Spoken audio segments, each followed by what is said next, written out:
On ne te suit pas et bien. On ne te suit pas bien, maman Amélia. Ça coupe. allô? Bon, au fait, j'ai un problème qui me ronge depuis, mais j'ai envie de parler.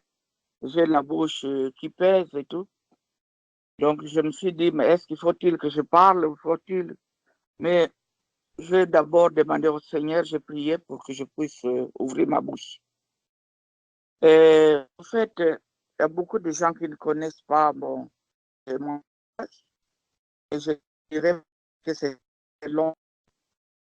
Et mon mari, on vit chacun dans un autre pays. Et il avait eu un poste dans un autre pays. Il est resté, moi je suis venu ici. Ça fait déjà 20 ans que je suis ici. Et lui, il était dans... Normalement, il était question qu'il me rejoigne.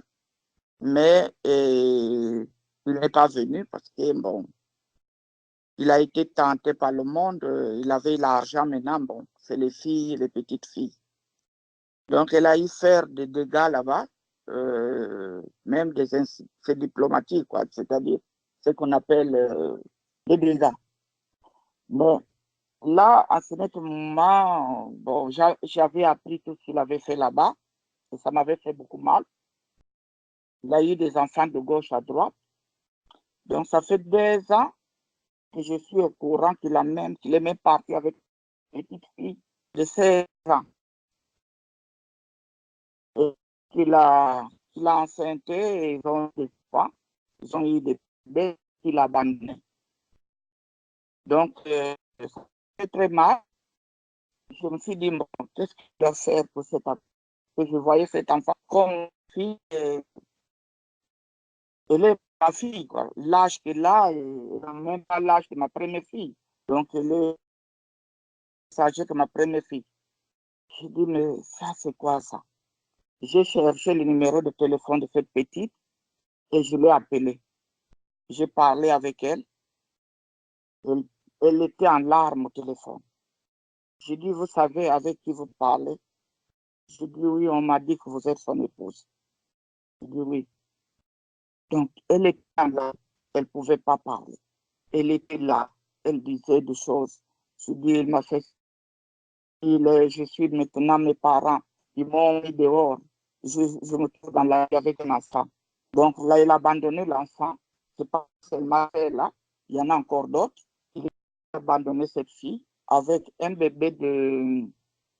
Je pense qu'il était encore bébé. Là, il doit avoir 3 ans ou 4 ans. Et l'enfant en question est infirme. Il ne peut pas marcher. Vous savez pas quelle douleur j'ai eu ce jour-là quand j'ai entendu cela. La petite était en pleurs. Je dis comment je vais faire pour aider cette petite-là. Donc, je suis là. Je n'ai pas assez pour pouvoir l'aider, mais le Seigneur me met à cœur de pouvoir aider cette petite, pour pouvoir lui donner ne fût-ce qu'une petite, une grande somme, pour qu'elle puisse chercher ou vendre ou quoi pour pouvoir élever son enfant.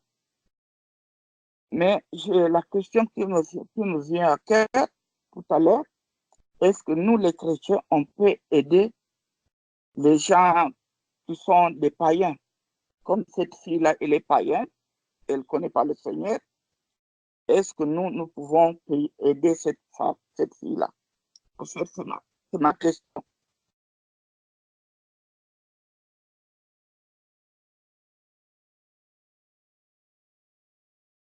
Allô? Allô? Oui, maman, on t'a écouté. Oui. Moi, je t'ai écouté. Oui, on a entendu, Oui, moi maman. aussi. Oui, oui, Amen. oui, oui, maman Amélia. Bon.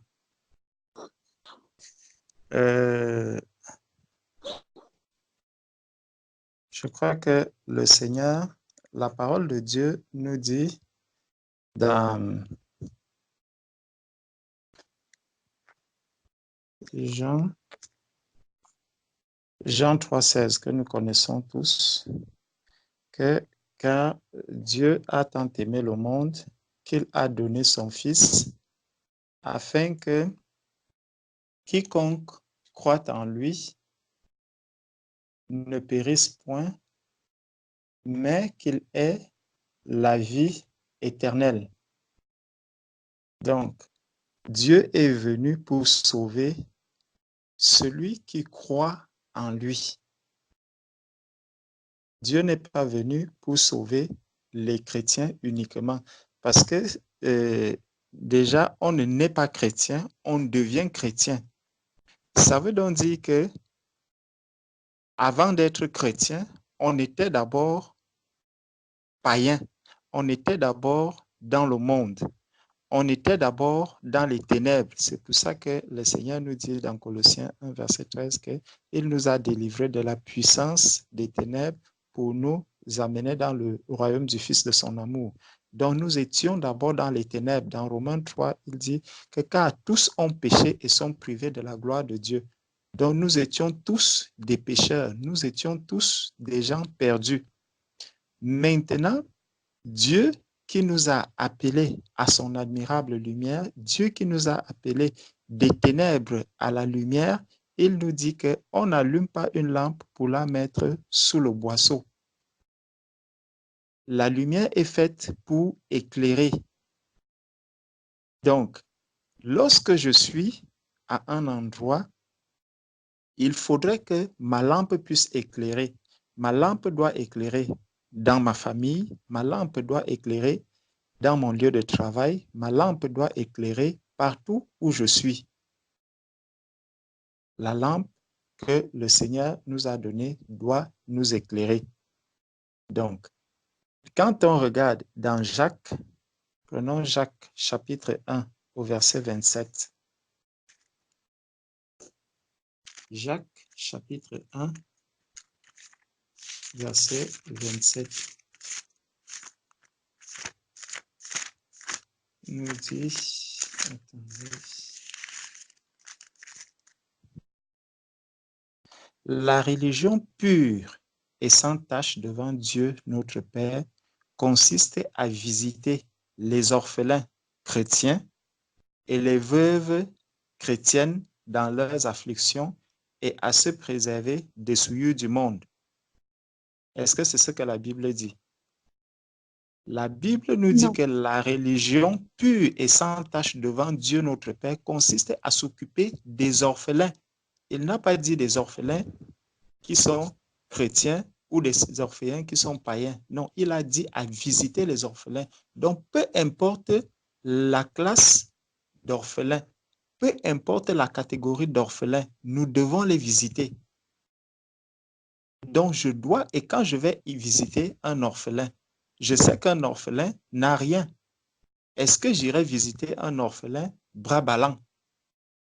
Quand je vais visiter un orphelin, si j'ai 200 francs à lui donner ou 1000 francs à lui donner, je prendrai les 1000 francs, je vais lui donner. Quand je lui donne, c'est quoi? C'est une aide que je lui apporte. Et au travers de cette aide, il comprendra alors que le Dieu que je viens lui présenter n'est pas simplement un Dieu qui dit à quelqu'un que sois en paix, sans accompagner cette paix avec vraiment, comment on peut dire cela? Avec le bonus, parce que même aux enfants de Dieu, le Seigneur dit, cherchez premièrement le royaume de Dieu et sa justice, et toutes les autres choses que vous demandez vous seront accordées par-dessus. Donc, même pour un païen, lorsque je vais rendre visite à un frère, lorsque je vais rendre visite à une sœur, je vais lui apporter quelque chose. Quand je vais visiter un orphelin, à quoi est-ce que ça me servirait d'aller m'asseoir, regarder simplement un orphelin avec mes yeux, parler simplement à un orphelin? Si je ne peux pas lui dire que bon, tu es orphelin, tu n'as pas de l'argent pour aller à l'école, je travaille et je prends donc 500 francs ou 1000 francs, voici 1000 francs, va t'acheter de quoi manger. Je crois que ça, ce serait plus important que de venir dire à un orphelin simplement que Dieu t'aime. Oui, Dieu l'aime, mais le Dieu qui l'aime, c'est le Dieu qui pourvoit. C'est le Dieu pourvoyeur. Alors, comment est-ce que Dieu m'aime et il ne pourvoit pas à mes besoins? Dieu va pourvoir aux besoins de l'orphelin à travers les chrétiens qui sont sur la terre.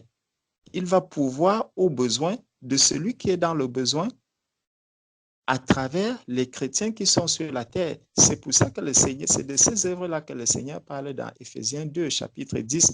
Il dit, car nous sommes son ouvrage ayant été créés en Jésus-Christ pour de bonnes œuvres que Dieu a préparées d'avance afin que nous les pratiquions. Donc, il y a des œuvres que le Seigneur a préparées pour que nous puissions les pratiquer.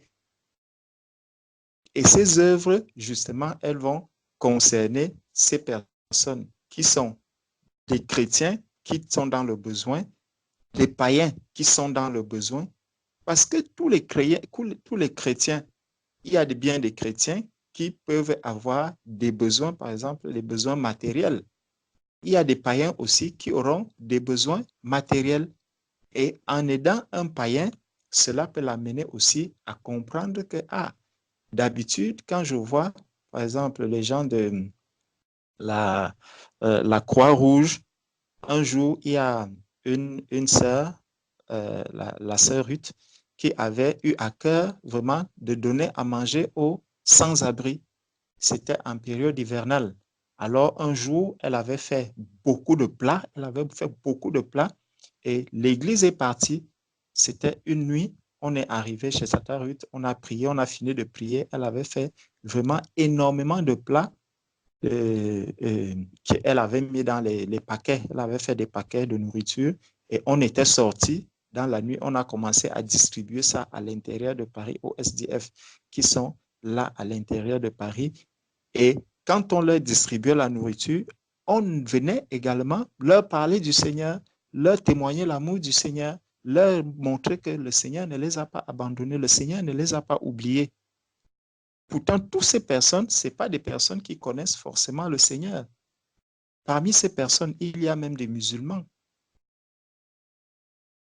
Jésus lui-même étant sur la terre, quand Jésus se rapproche par exemple de Zachée, Zachée ne le connaissait pas encore.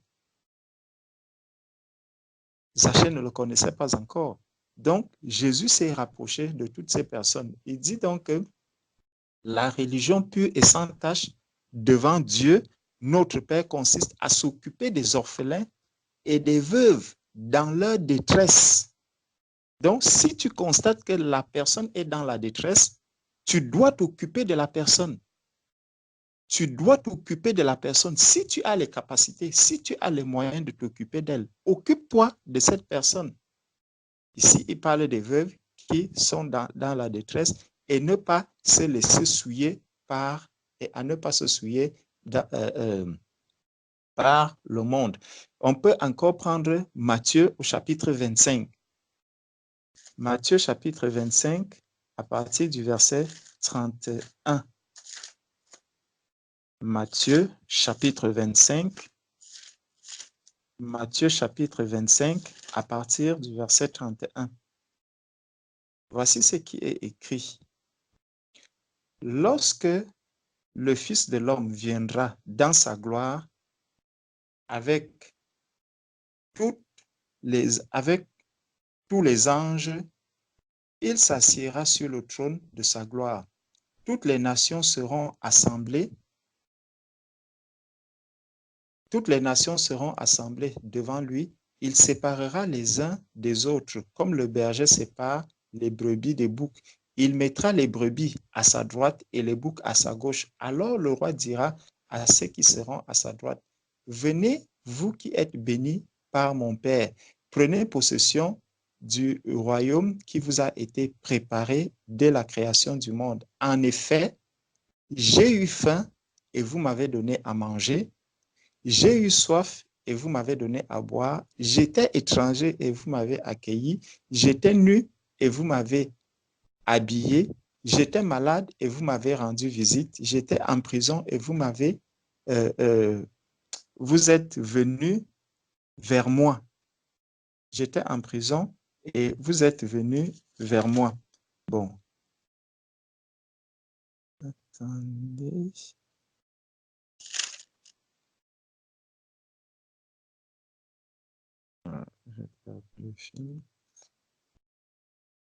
Voilà. J'étais étranger et vous m'avez recueilli. J'étais nu et vous ne m'avez pas vêtu.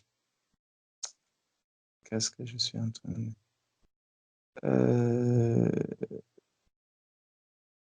vers moi, voilà. Les justes lui répondront, Seigneur, quand avons-nous vu avoir faim et t'avons-nous donné à manger ou avoir soif et t'avons-nous donné à boire? Quand avons-nous vu étranger et t'avons-nous recueilli ou nu et t'avons-nous vêtu? Quand avons-nous vu malade ou en prison et sommes-nous allés vers toi? Et le roi leur répondra, je vous le dis en vérité, toutes les fois que vous avez fait ces choses à l'un de ces plus petits de mes frères, c'est à moi que vous les avez faites. Ensuite, il dira à ceux qui seront à sa gauche, retirez-vous de moi, maudits, allez dans le feu éternel qui a été préparé pour le diable et pour ses anges, car j'ai eu faim et vous ne m'avez pas donné à manger, j'ai eu soif et vous ne m'avez pas donné à boire, j'étais étranger et vous ne m'avez pas recueilli, j'étais nu et vous ne m'avez pas vêtu, j'étais malade et en prison et vous ne m'avez pas visité. Ils répondront aussi, Seigneur, quand avons-nous vu ayant faim ou ayant soif ou étranger ou nu ou malade ou en prison et ne t'avons-nous pas assisté? Il leur répondra, je vous le dis en vérité, toutes les fois que vous n'avez pas fait ces choses à l'un de ces plus petits, c'est à moi que vous ne les avez pas faites. Et ceux-ci iront au châtiment éternel, mais les justes à la vie éternelle. Ce verset, le Seigneur parle de lui, donc on peut considérer qu'il s'agit des saints. Maintenant, prenons le cas d'un saint qui a des enfants qui sont déjà grands. Son fils est par exemple en prison. Si le fils d'un saint est en prison, est-ce que le saint est en paix? Est-ce que le saint a la paix? Le mari d'un saint, par exemple, qui est au chômage, le saint concerné, est-ce que ce saint-là va avoir de quoi manger chez elle? Lorsque je vais décider d'aller aider ce saint, j'aide qui exactement? Je suis en train d'aider aussi son mari qui est païen, son mari qui n'est pas converti. Donc, lorsque je vais apporter à manger dans une famille où l'une des personnes croit en Dieu, je fais du bien à ce saint et en même temps, je suis en train de faire du bien à tous les païens, à toutes les personnes qui ne croient pas en Dieu dans cette famille. Lorsque je vais aller dans une famille où ma soeur ou mon frère est dans des difficultés et que je vais acheter un petit sac de riz pour aller donner à cette personne, ce n'est pas seulement ma soeur qui va manger ce sac de riz toute seule, c'est toute la famille qui va en bénéficier. Donc, si son mari est même rosicrucien, son mari aussi mangera ce pain, il mangera ce riz. Donc, je vais aider en même temps ma soeur, je vais aider également par la même occasion tous les païens qui sont dans cette famille. Et Dieu, bien ici, est en train de nous dire que le moment où le jugement va arriver, si je ne le fais pas, bon, supposons que je me dise, je ne dois pas aider les païens. Donc, si je ne dois pas aider les païens qui sont dans la famille de ma soeur qui est convertie, je ne dois pas aider son mari qui n'est pas converti, je ne dois pas aider ses enfants qui ne sont pas convertis. Qu'est-ce que je vais faire? Je n'irai pas donner à manger à ma soeur, je n'irai pas donner à manger à mon frère, je n'irai pas rendre visite au mari de ma soeur ou au mari ou au frère de ma soeur qui a des problèmes ou qui est malade et pour qui je dois même prier, parce que même s'il faut prier, quand je dois prier pour une personne, c'est pour que la personne reçoive la guérison. Ça aussi, c'est une aide que j'apporte à la personne. Est-ce que je prie pour les personnes qui sont seulement converties? Non, je prie pour tout le monde. Je prie à la fois pour les saints, je prie pour les païens. Déjà même, la plus grande aide qu'on peut apporter à une personne, c'est que la personne reçoive Jésus-Christ. Et combien de fois nous prions pour ces personnes qui ne connaissent pas le Seigneur? Nous sommes appelés à intercéder pour les personnes. C'est écrit dans l'épître de Paul à Timothée que priez pour tous les saints, priez pour tous les hommes, pas seulement pour les saints. pour tous les hommes, ceux qui sont élevés en dignité. Quand nous prions pour eux, quand nous demandons au Seigneur de les bénir, c'est quoi? C'est une aide que nous prions le Seigneur de donner, de venir aider ces personnes. C'est un soutien que nous demandons au Seigneur d'apporter à ces personnes. Donc, quand je vais prier, même si dans ma famille, par exemple, il y a ma soeur, tu as peut-être des enfants qui ne sont pas encore convertis. Est-ce que tu aides souvent ces enfants? Si tu aides ces enfants, tu es en train d'aider les païens. Tu es en train d'aider les païens. Donc, si j'aide des personnes, mes frères qui ne sont pas encore convertis, mes sœurs qui ne sont pas encore convertis, je suis en train d'aider les païens. Et il n'y a pas une différence entre païen et païen. Le païen, c'est le païen. Nous sommes dans deux mondes différents. Donc, je ne peux pas faire de discrimination entre les païens de ma famille et les païens des autres familles. Non, je dois les considérer tous comme des païens. Je dois les aimer de la même manière que Dieu aussi m'a aimé lorsque j'étais encore un païen. Prenons encore Luc chapitre 14. Luc chapitre 14. Luc chapitre 14 à partir du verset 12. Lorsque tu organises un dîner ou un souper, n'invite pas tes amis, ni tes frères, ni tes parents, ni des voisins riches, de peur qu'ils ne t'invitent à leur tour pour te rendre l'appareil. Lorsque tu organises un festin, invite au contraire des pauvres. On n'a pas dit des pauvres chrétiens. Des pauvres qui sont disciples, ce n'est pas ce qu'il dit. Il dit invite au contraire des pauvres, des estropiés, des boiteux, des aveugles, et tu seras heureux, car ils ne peuvent pas te rendre l'appareil.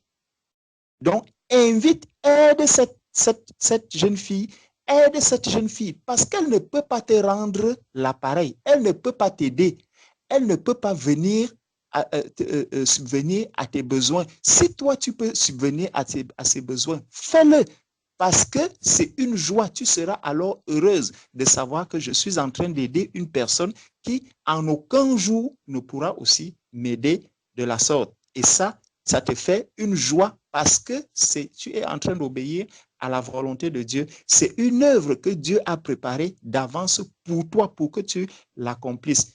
Il dit, car ils ne peuvent pas te rendre l'appareil. En effet, cela te sera rendu à la résurrection des justes. Donc, lorsque tu le fais, tu es en train de te préparer une récompense pour la récompense au moment de la résurrection des justes. Il y a une récompense qui t'attend parce que tu auras fait cela, parce que tu auras aidé cette jeune fille. Dans Luc chapitre 3 au verset 11, il va dire que celui qui a 2 chemises partage avec celui qui n'en a pas, et que celui qui a de quoi manger fasse de même. Il n'a pas dit partage avec le chrétien qui n'en a pas, ou que partage avec le disciple qui n'en a pas. Non, il a dit qu'il partage avec celui qui n'en a pas, et que celui qui a de quoi manger fasse de même. Donc, si toi, tu as de quoi manger et que l'autre n'en a pas, partage avec celui qui n'en a pas.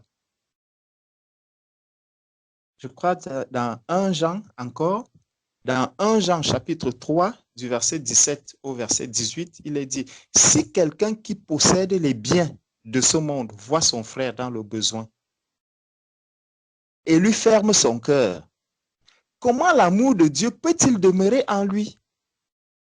Donc, si je vois mon frère ou ma sœur qui a un problème, par exemple, il a des enfants qui sont déjà grands, qui n'ont pas de travail, qui sont au chômage, et que moi, je travaille à un endroit, je sais que là, on a besoin de personnes.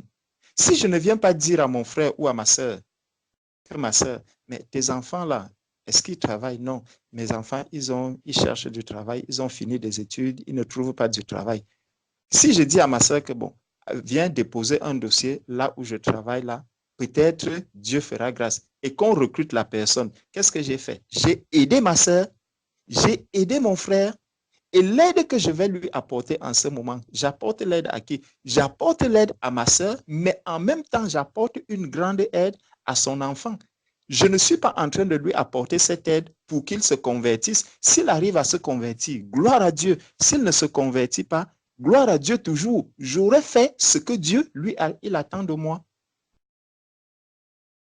Donc le Seigneur dit que si quelqu'un qui possède les biens de ce monde voit son frère dans le besoin et lui ferme son cœur, comment l'amour de Dieu peut-il demeurer en lui? Petits enfants, n'aimons pas en parole et avec la langue, mais en acte et avec vérité. Donc, lorsque je dis que cette jeune fille, vraiment, elle me fait de la peine, je cherche comment est-ce que je peux l'aider. Je dois l'aider. Si j'ai les moyens de l'aider, je dois l'aider. Je dois lui venir en aide.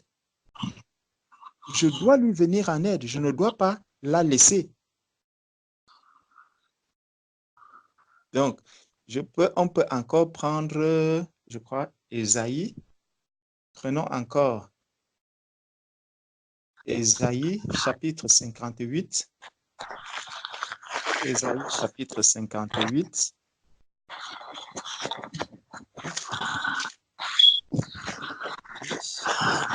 Ésaïe 8. Voilà. À partir du verset 6. Voici le jeûne auquel je prends plaisir. Détache les chaînes de la méchanceté. Dénoue les liens de la servitude. Renvoie libres les opprimés et que l'on rompt toute espèce de joug. Partage ton pain avec celui qui a faim et fais entrer dans ta maison les malheureux sans asile. Si tu vois un homme nu, couvre-le et ne te détourne pas de ton semblable. Alors ta lumière poindra comme l'aurore et ta guérison germera promptement. Donc, c'est même une motivation, cela s'accompagne même d'une guérison. Il y a une restauration qui va se faire, qui peut se faire parce que j'ai aidé des personnes comme celle-là, parce que j'ai subvenu aux besoins des personnes qui sont nues, qui sont dans le besoin, qui sont nécessiteuses, sans que moi-même, je ne demande pas la guérison. La parole de Dieu nous dit ici que alors ta lumière poindra comme l'aurore et ta guérison germera promptement. Ta justice marchera devant toi et la gloire de l'Éternel t'accompagnera. Alors tu appelleras et l'Éternel répondra.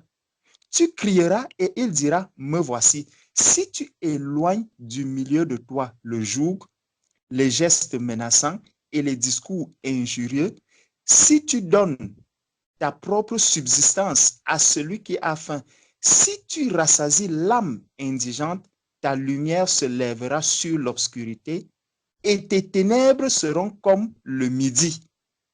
L'Éternel sera toujours ton guide. Il rassasiera ton âme dans les lieux arides et il redonnera de la vigueur à tes membres. Tu seras comme un jardin arrosé, comme une source dont les eaux ne tarissent pas. Les tiens rebâtiront sur d'anciennes ruines. Regardons les récompenses qui s'ensuivent par rapport à l'aide que nous pouvons apporter aux personnes, par rapport au bien que nous pouvons faire aux personnes, sans que nous attendions quoi que ce soit.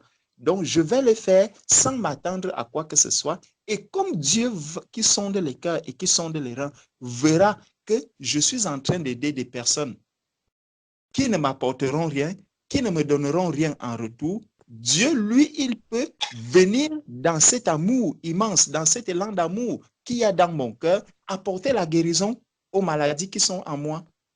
Venir apporter la lumière dans les ténèbres qu'il y a en moi. Venir apporter des éclaircissements sur les choses que je ne comprenais pas. Donc, Dieu aussi va agir. La récompense, c'est Dieu qui va apporter cette récompense. C'est Dieu qui va venir agir et se manifester là-dedans, dans cette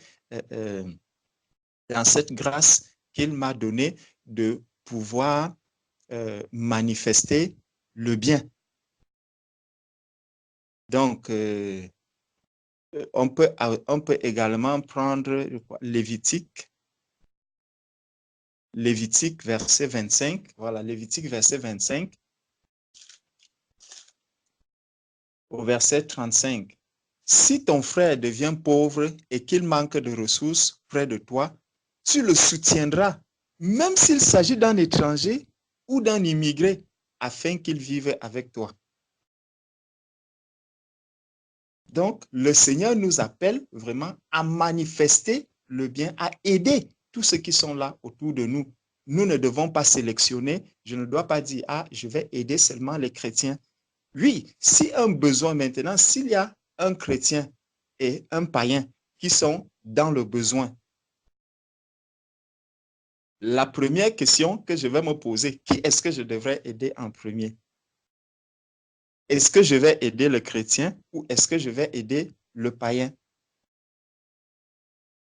Je dois prier, demander au Seigneur. Le Seigneur peut me dire que aide d'abord ton frère.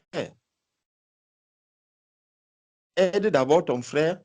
Mais tout comme le Seigneur peut aussi me dire que mais ton frère est capable de comprendre que là où il est là, je suis là, je veille sur lui, je pourvois à ses besoins. Mais le païen, est-ce que lui, il comprend?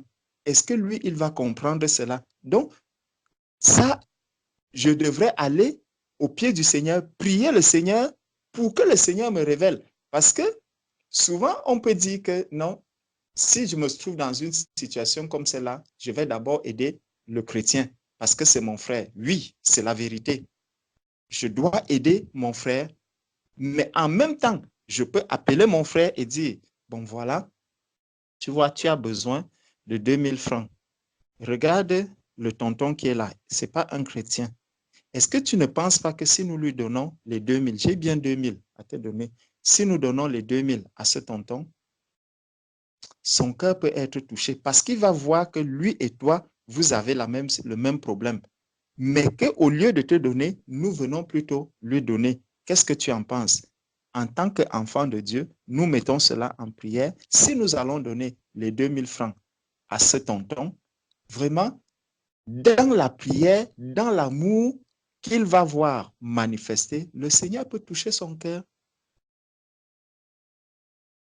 Le Seigneur peut toucher son cœur. Donc, il ne faudrait pas qu'on se mette des limites. On ne doit pas se mettre des barrières en se disant que je ne dois pas aider les païens. Est-ce que je dois seulement aider les chrétiens? Est-ce qu'il y a une catégorie de personnes que le Seigneur m'appelle à aider? Jésus-Christ était sur la terre. Quand on regarde dans Jean 6, Jésus-Christ, il y avait toute une foule qui était là, que Jésus a nourri. Est-ce que c'était seulement des chrétiens ou des personnes qui devaient même le suivre? Non. Puisque par la suite, quand il va dire que si personne ne mange ma chair et ne boit mon sang, il y a beaucoup qui sont partis. Mais il les a aidés parce qu'il leur a donné de quoi manger. Donc, ce que le Seigneur Jésus nous demande de faire, ce n'est pas quelque chose que lui-même n'a pas fait. Il a pratiqué cela. Il a montré à ses disciples comment est-ce qu'on vit avec les païens, comment est-ce que nous devons, les relations que nous devons avoir avec les païens. Donc, le Seigneur ne nous appelle pas seulement à aider les chrétiens, mais nous devons aider toutes les personnes qui sont autour de nous, sans faire des distinctions, sans faire des discriminations. Nous ne devons pas séparer les païens avec les chrétiens lorsqu'il faut apporter de l'aide. Donc, ma sœur, voilà ce que je peux dire par rapport à cela. Amen. Amen. Merci. Amen, Merci amen, beaucoup. merci. Amen. Ah, ça nous a Amen. édifié encore. C'est plus belle. Merci.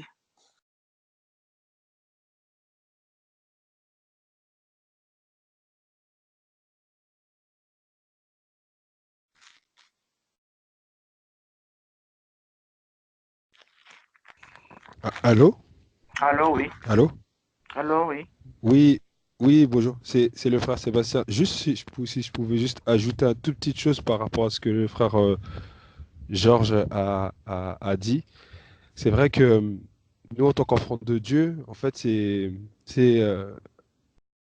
suivre Christ, vraiment, c'est à contre-courant, en fait, du monde.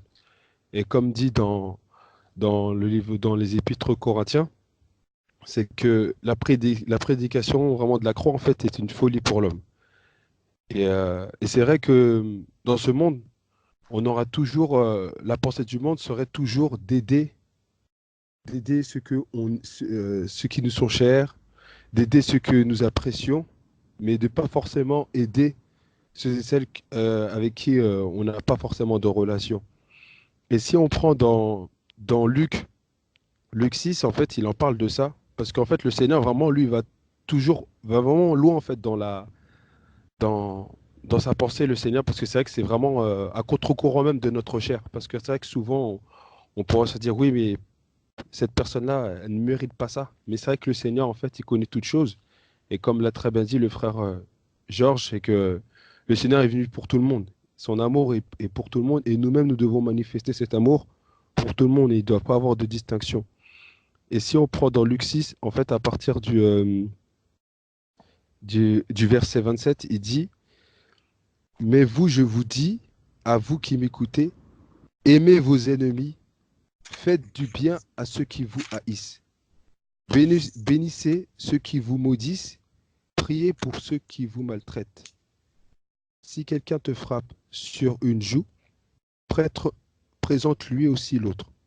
Si quelqu'un prend ton manteau, ne l'empêche pas, de peur de prendre encore ta tunique. Donne à quiconque te demande, ne réclame pas ton bien à celui qui s'en empare. Ce que vous voulez que les hommes fassent pour vous, faites-le de même pour eux. Si vous aimez ceux qui vous aiment, quel gré vous en saura-t-on? Le pécheur aussi aime ceux qui les aiment. Si vous faites du bien à ceux qui vous font du bien, quel gré vous en saura-t-on? Le pécheur aussi agisse de même. Si vous prêtez à ceux qui vous espérez recevoir, quel gré vous en saura-t-on? Les pécheurs aussi prêtent aux pécheurs, afin de recevoir l'appareil. Mais aimez vos ennemis, faites du bien et, et prêtez sans rien espérer. Et votre récompense sera grande, et vous serez fils du Très-Haut, car il est bon pour les ingrats et pour les méchants. Donc on voit vraiment que la miséricorde du Seigneur, c'est pour tout le monde, et que nous-mêmes on doit manifester cet amour, même si c'est vrai que c'est pas forcément simple. Et je comprends aussi également la sœur, parce que comme elle a expliqué le contexte, c'est vrai que peut-être que si ça aurait été une personne lambda entre guillemets, ça aurait été peut-être plus simple en fait de pouvoir aider. Mais là, le fait que ça soit dans un contexte, si je me trompe pas, c'est par rapport à justement son mari, c'est vrai que c'est difficile. Mais le Seigneur, il nous demande malgré tout de manifester euh, son amour envers tous les hommes. Et à plus forte raison, enfin déjà même nos ennemis, parce que là, dans ce verset, il parle de nos ennemis. Donc même ceux qui peuvent nous maltraiter, ceux qui peuvent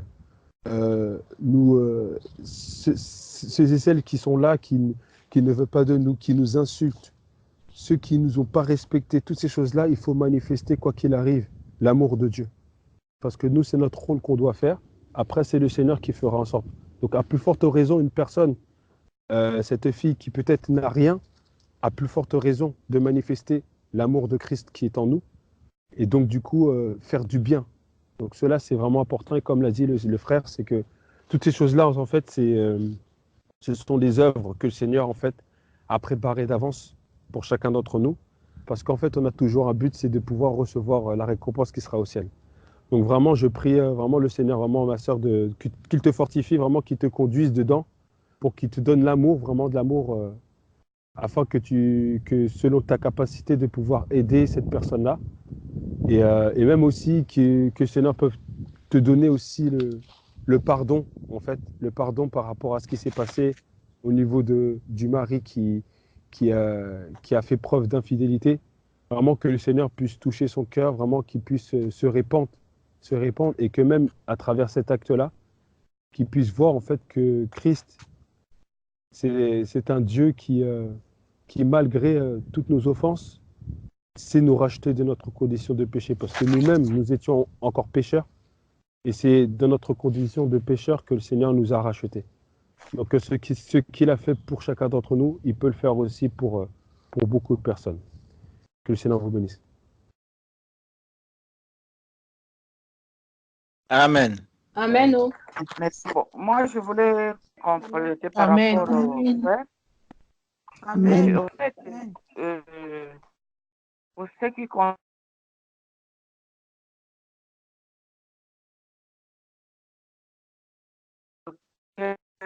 j'ai eu la compassion de cette fille. Comme j'ai expliqué, j'ai dit que je m'appelais cette petite pour pouvoir causer avec elle. J'ai même demandé la photo de cet enfant-là. Lui, il nie que l'enfant n'est pas lui.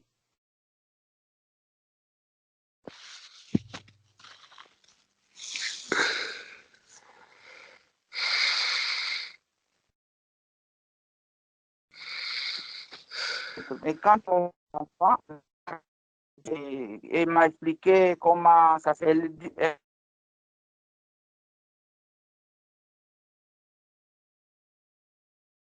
Et donc, son premier père, c'était Marie. Donc, quand elle parlait, elle pleurait à grosses gouttes. Donc, j'étais moi-même effondré, j'étais touché et tout. Bon, compte tenu de et tout ça, j'avais mis au cœur de l'aider. Mais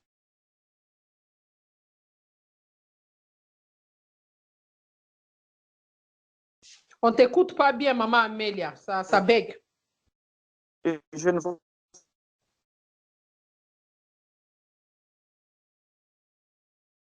je peux l'aider.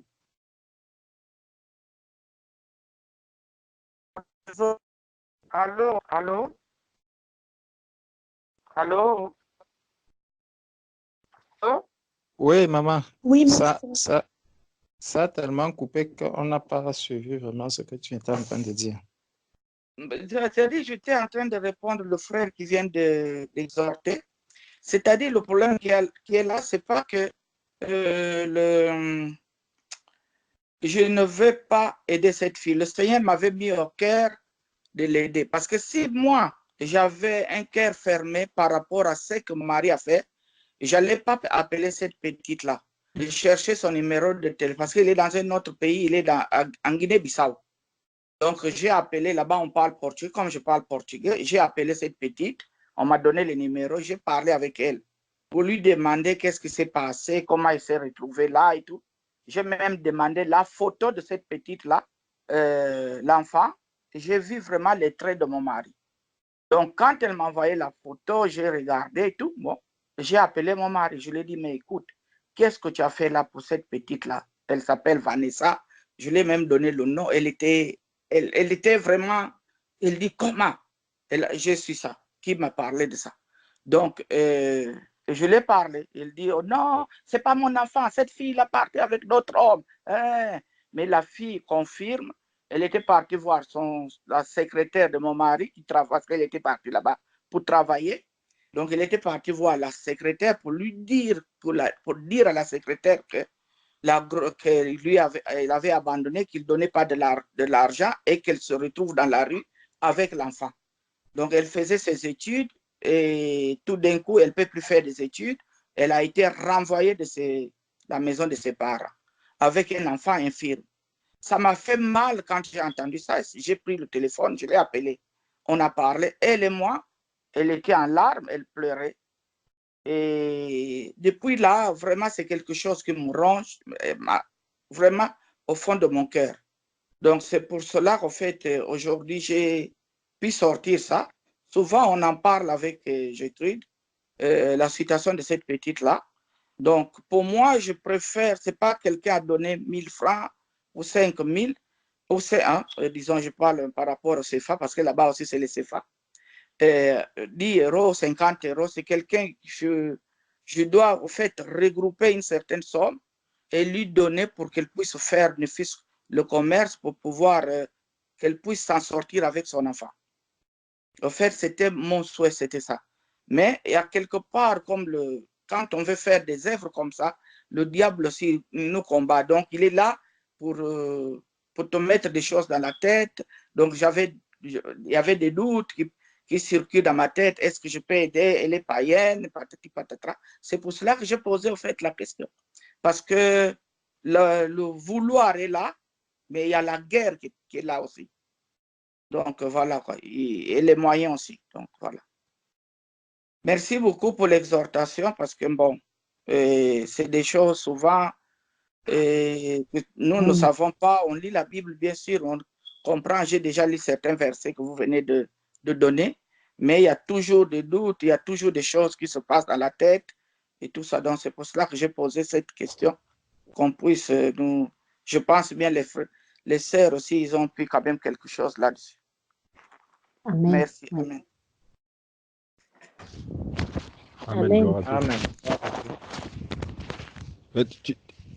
Amen. Excuse-moi, oui, Maman Alessa, merci pour la explication, parce que c'est vrai que je n'avais pas forcément bien entendu. En tout cas, gloire à Dieu que le Seigneur en fait t'a donné. Et je ne doutais pas forcément de ça. C'est vrai que même moi, par rapport à tes questions que tu as dit, comme tu as dit, c'est une question aussi pour chacun d'entre nous, parce que nous-mêmes aussi, on peut vivre des choses comme ça. Moi-même aussi, j'ai vécu des choses comme ça dans ma propre famille. Des personnes, ça peut être un beau-frère, une personne, c'est pas forcément enfin, demi-frère plutôt, et qui n'est pas forcément chrétien, etc. Il y a les doutes, comme tu l'as dit, le Seigneur, il est là, enfin le Seigneur, autant pour moi, l'ennemi, il est là pour mettre le doute et nous empêcher en fait de l'œuvre de Dieu. Donc gloire au Seigneur. Et en tout cas, même par rapport aussi au niveau des moyens, s'il faut que, bon, en tout cas, c'est la pensée que j'ai, hein, s'il faut qu'aussi l'Église s'unissent pour pouvoir aussi aider, que ça soit pas simplement à ta charge, ben, si le Seigneur fait ainsi, il faut pas aussi hésiter à ce niveau-là, mettre cette requête-là au pied du Seigneur, et que s'il faut que l'Église s'unisse pour pouvoir aider cette fille, ça aussi, ça fait partie aussi également de notre responsabilité. Amen. Amen. Amen. Amen. Amen. Amen. Amen. Amen. Gloire à Dieu. Gloire à Dieu. Amen. Amen. Amen.